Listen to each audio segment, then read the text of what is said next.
We need to find a way to get in good trouble, necessary trouble, if we're going to save America.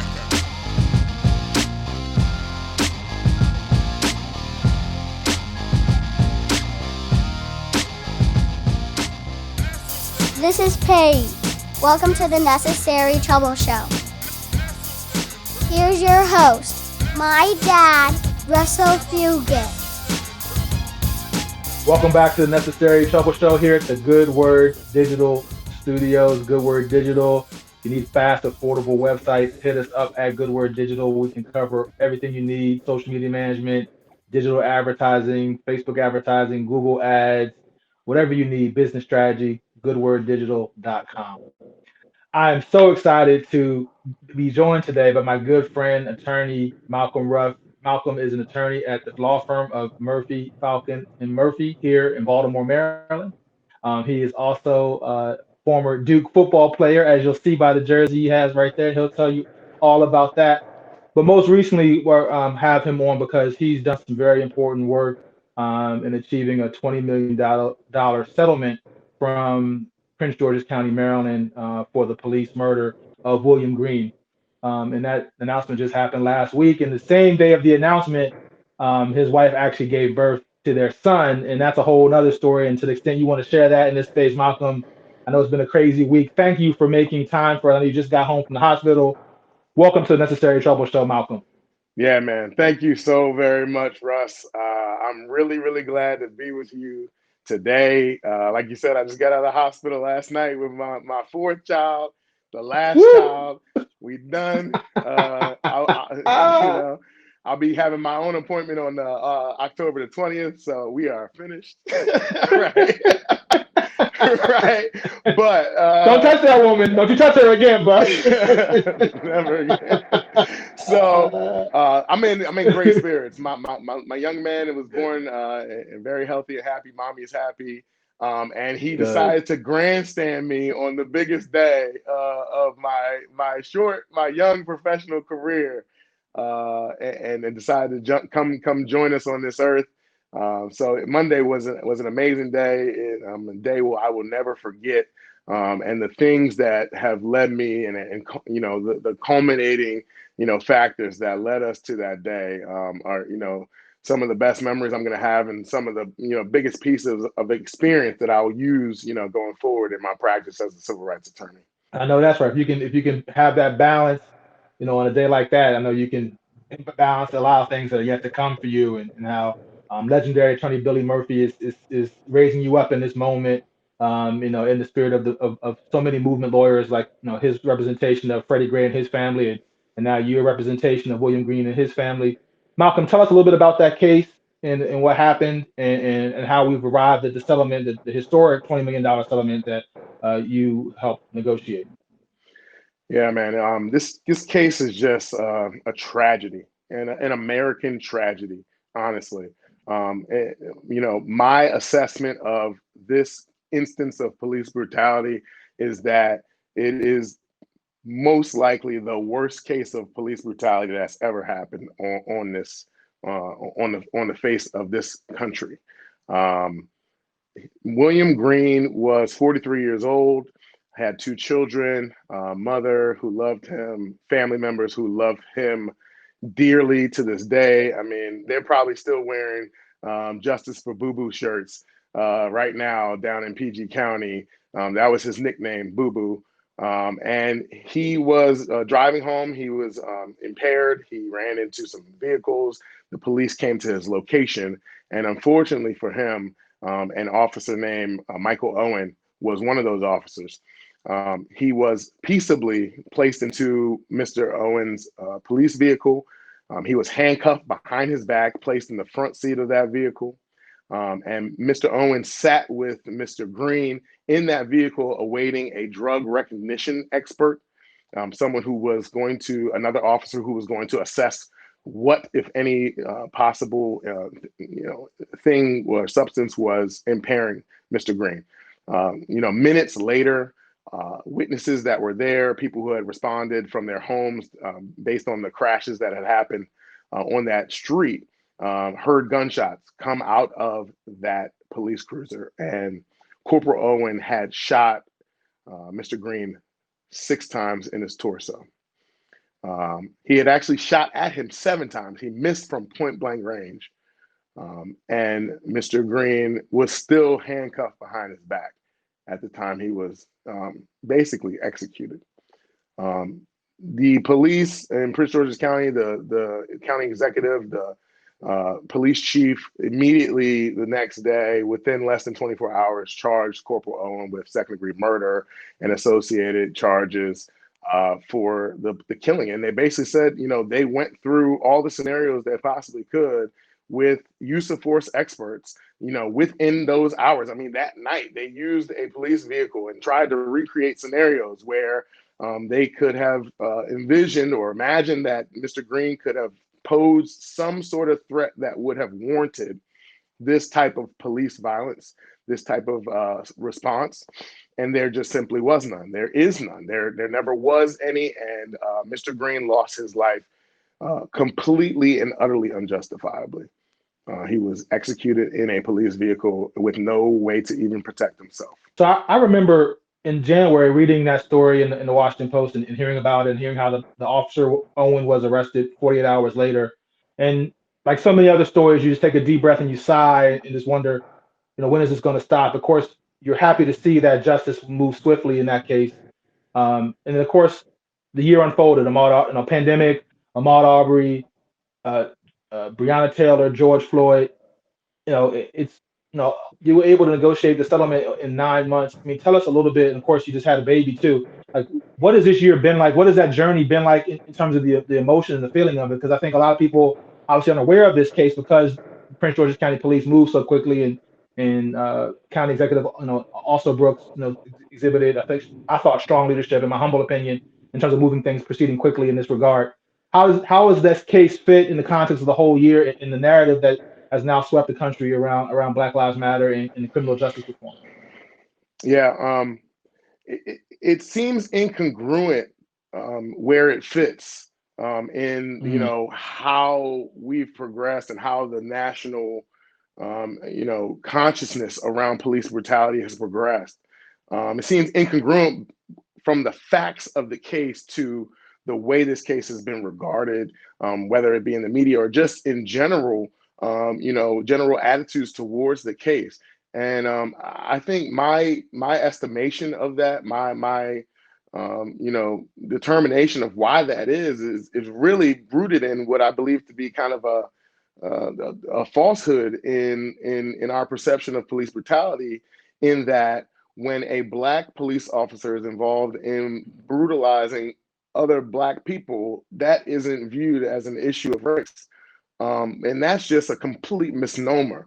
We know that policing as institution is rooted out of slavery. It is directly made out of the vapors of the dying vapors of slavery, right? And so any institution that is rooted in such systemic racism is not going to have divested itself. And the police are a clear example of an institution that has not clearly divested itself of the vestiges and systems of oppression, white supremacy, and whatnot. And so it is, and it's also very clear to me, ever since Boys in the Hood, back to Boys in the Hood, that there are Black officers who work hard to fit into police departments, right? They assimilate their white counterparts, and they emulate their actions. So for instance, this officer, Michael Owen, he had other people who alleged that he had brutalized them in the past. There were never any sustained allegations of excessive force against him previously. But that's just one bucket of issues he had. He had mental issues as well that the department alleged that they were not aware of because of a failed system of communication through their workers' comp. And we can talk about that. I know the show is short. There's so many different parts of this case.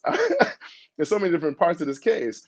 But at the end of the day, this man only allegedly brutalized Black people, right? There were no, in our investigation, there were no white people we found that ever said anything about him doing them bodily harm or treating them in a manner that was less than what they were constitutionally entitled to.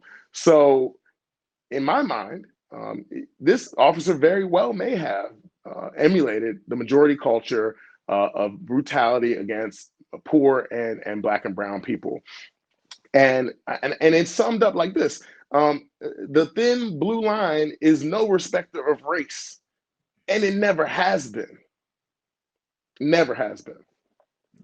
So I think that this case really deserved a lot more of our attention and consideration, because I felt the pain of Brenda Green and Shelley Green, and William Little and all of their family members. I'm telling you that 27 people from their family showed up at our office the day after he was killed. 27 people, 2 days after he was killed. There are people, that are really hurting. This man was somebody's uncle, father, son, brother, world.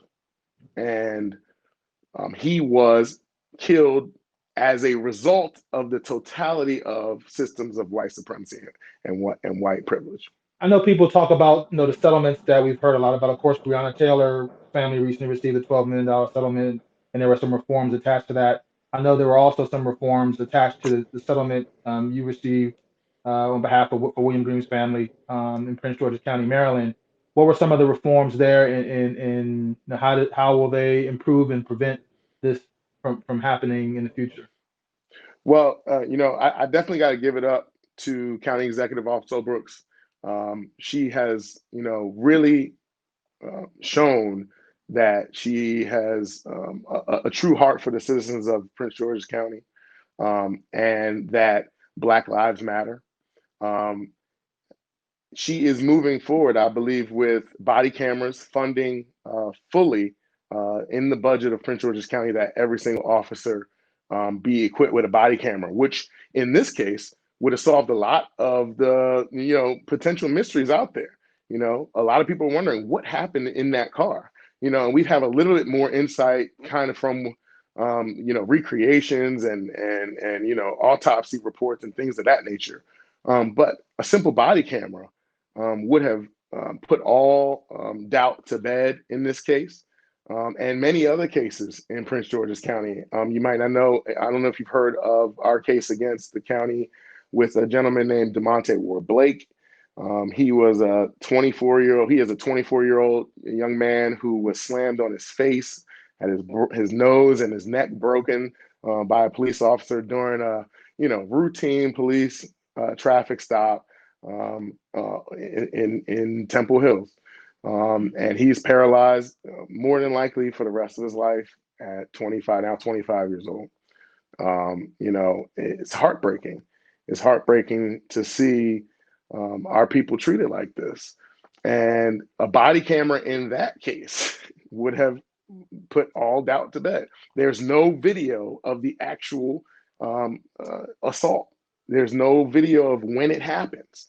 But that's something that they're looking in Prince George's to make sure happens immediately. They've also put together a police accountability task force that the Green family will be giving their input to, who are going to look at comprehensively, auditing where Prince George's County is in police accountability and how can they achieve more transparency. And I'm sure that that's going to actually flow from what's happening on a statewide level with the police accountability reform bill that's being mulled over in the Senate and being worked on in a working group in the House of Delegates here in the Maryland General Assembly. So I've been working working with and building coalitions with advocacy groups, as well as legislators who are very firm on two very strong pieces of legislation that need to happen this session in sometime between January and April. I don't care when it happens, but it needs to happen immediately, that the Law Enforcement Officers' Bill of Rights be repealed completely. And I'll get back to that. And then also that there are reforms made to the Maryland Public Information Act that allow for much more public transparency into discipline and credibility of officers.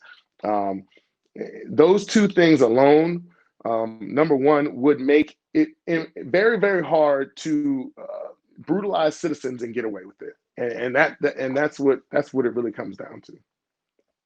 So in that regard, you talk about the upcoming 2021 session in the State House here in the state of Maryland, Annapolis, Maryland. I know you recently talked about organizing. I know you recently formed Black Attorneys for the Black Agenda. You've kind of just kicked that off in recent weeks. Tell us a little bit about that and how other Black attorneys here in the state are going to be more mobilizing and organizing for the upcoming legislative session here in Annapolis. But I also know there's been some other conversations even leading up to Election Day and things that your group can do. Tell us a little bit about that. Absolutely. I'm really excited. One of my really good colleagues and friends and law school classmates, Tierra Gregory, back right out of George Floyd, put out a call to action and formed what ultimately is now called the Baltimore Attorneys for the Black Agenda. And we're just a consortium, a gathering, a meeting of the minds of mostly young Black lawyers in Baltimore and in the area. We've got folks all walks of the law, a lot of people practicing in federal court, some in the public defender's office, folks like me doing civil rights law, and then we've got folks from all spectrum, all across the spectrum. And we are really looking to, number one, work for Black people, figure out how we can use our skills and our acumen, our experience as litigators and attorneys to push forward the agenda of Black people and to push forward the cause of Black people and to improve the quality of life of Black people, especially here in Baltimore. And so we have identified a lot of different areas where our experience can be helpful, where we're passionate. Police reform is obviously one of those things. As you heard, the Law Enforcement Officers Bill of Rights is the target because it's such a strong piece of legislation that allows the police to insulate themselves and to police themselves. And if we're going to, if we agree that the community policing model is what we need, then the community needs to be able to police the police. The LEOBR just shuts all that down. No independent investigation. The chief of police can overturn all kinds of decisions. The police have the right not to speak to any investigator about the allegations against them, but they get all the information on the allegations against them before they have to make any kind of statement. And all of this is codified into law. What it really is a big collective bargaining agreement that is actually codified into law. No other public agency has that what's been referred to as due process plus, right? Additional kind of superfluous rights, employment rights of police officers when we're dealing with people that are holding everybody's constitutional rights in the palm of their hands. They should be scrutinized just as any other government employee based on the reasonableness of or not of what they've done and based on the circumstances of what they have been asked to do and nothing more and nothing less. So that's just one box that BABA is addressing. We're looking to work on issues dealing with folks that are indigent and building partnerships with the Maryland Volunteer Lawyers Service. We're looking to work on issues of generational wealth building and wealth protection, estate planning. So my good friend Portia Wood, who was a former state's attorney here in Baltimore City, and then she went off on her own and has established a stellar bi-coastal estate planning firm, is going to bring us some really strong information coming up real soon on our next all call. And then we just recently had Russ, and you got a chance to check us out. I was an interloper. Right.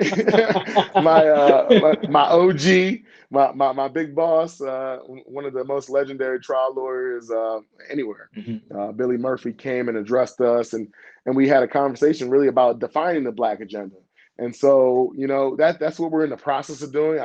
We are not, in stone with a program. I think it's flowing naturally out of the skill sets that we are gathering as we build steam.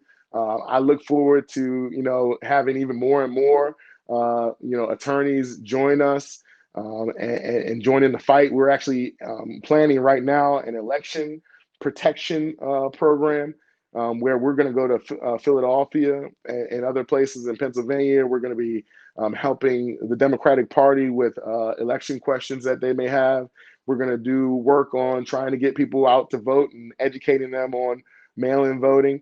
And then we're actually going to get training on poll monitoring and ballot observation so that we can be right there on the ground. I mean, it's not the time for rhetoric.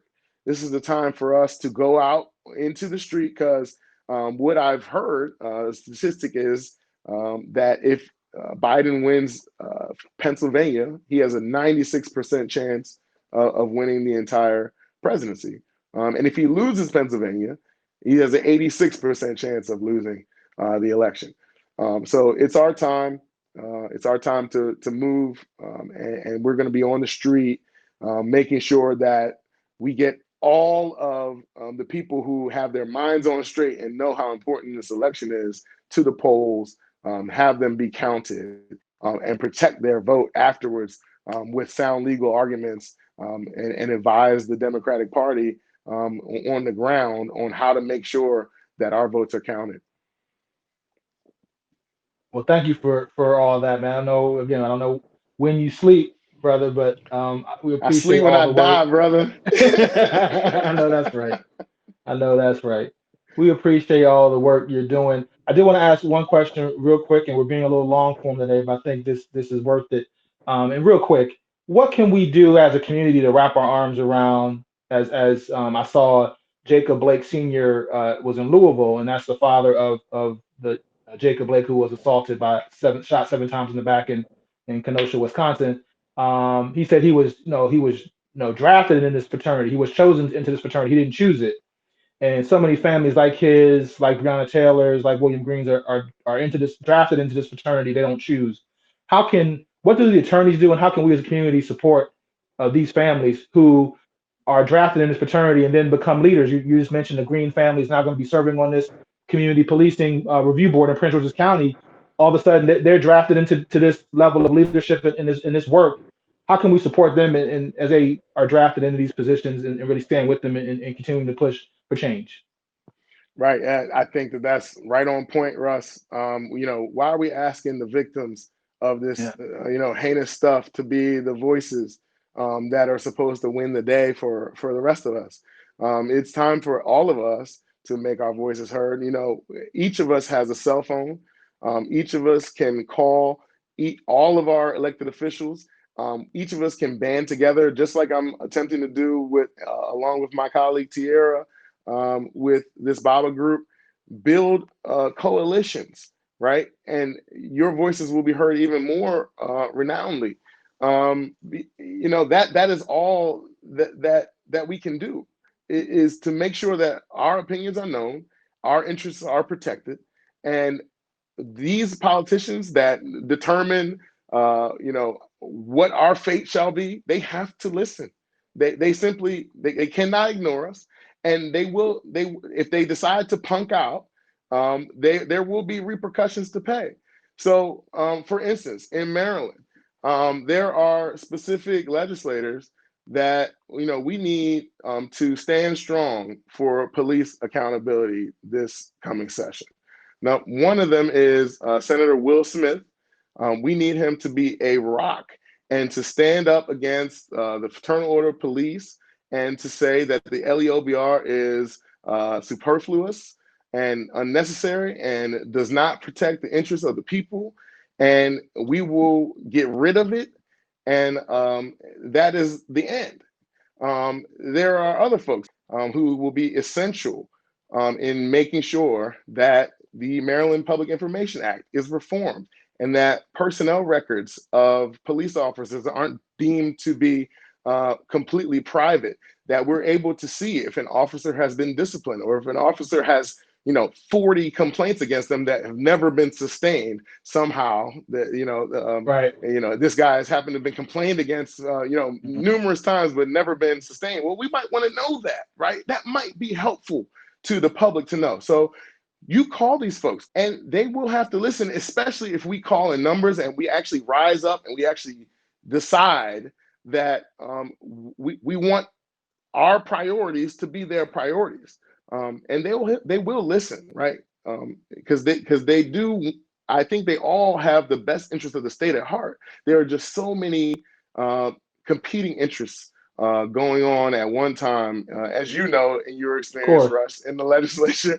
I mean, there's so many competing interests, but this time there's no space for incremental change. There's just none at all.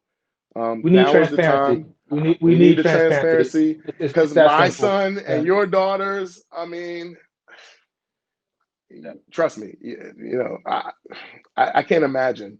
I watch these folks that I've represented, especially the Green family, and their pain, and it's just unfathomable.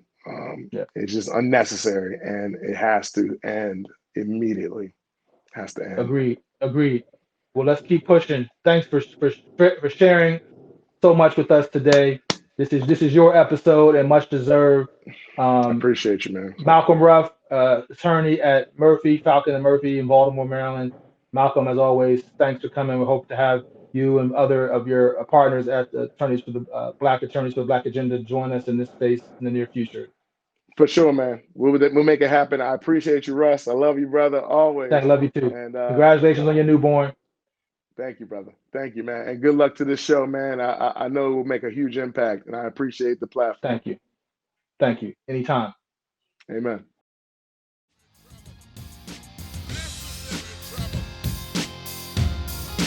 Thanks for watching The Necessary Trouble Show.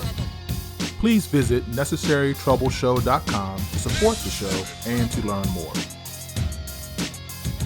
Subscribe to our e-newsletter and podcast, and follow us on social media at Necessary Trouble Show. This is Paige. Thanks for watching.